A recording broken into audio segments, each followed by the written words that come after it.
Metro রেলের পিলারের bearing pad খুলে প্রাণ গেছে যুবকের। প্রিয়জনের এমন মর্মান্তিক মৃত্যুর খবরে গ্রামের বাড়ি শরীয়তপুরের নড়িয়ায় আহাজারি থামছে না স্বজনদের। শোকস্তব্ধ এলাকাবাসীও। রোববার দুপুর 12টার দিকে খামারবাড়ি মোড়ে 433 নম্বর পিলারের 150 কেজি ওজনের বিয়ারিং প্যাড হঠাৎই খুলে পড়ে। পথচারী আবুল কালাম আজাদের মাথায় পড়লে ঘটনাস্থলেই মৃত্যু হয় তার। আহত হন আরও দুজন।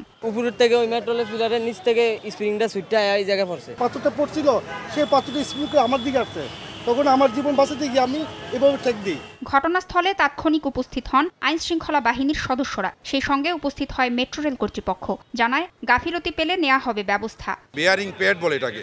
বিয়ারিং প্যাড পরে একজন পথচারী, যার নাম আবুল কালাম, ওনার বাড়ি হলো শরীয়তপুরে, ওনার মাথার উপরে পড়ে এবং উনি স্পট ডেথ হয়। তদারকি করা হয়, সবই করা হচ্ছে, ইনভেস্টিগেশন করা হয়েছে এবং এটার যে চেক করা দরকার ওটাও করা হয়েছে।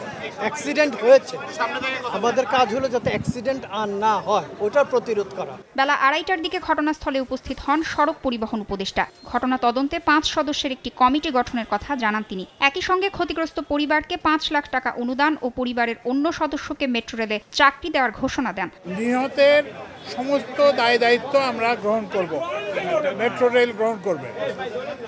প্রাথমিকভাবে পরিবারকে 5 লক্ষ টাকা সাহায্য দেওয়া হবে নিহতের পরিবারকে।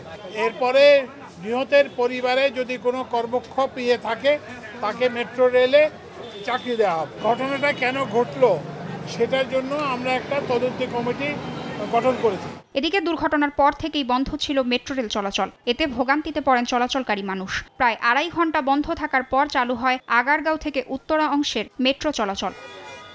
এর আগে গত বছরের 18 সেপ্টেম্বর খামারবাড়ি মোড়ে মেট্রো লাইনের বিয়ারিং প্যাড খুলে পড়ে। তবে সেবার নিচে কেউ না থাকায় হতাহত হননি কেউ। তাসনিয়া নিশাত, মিম, সময় সংবাদ, ঢাকা।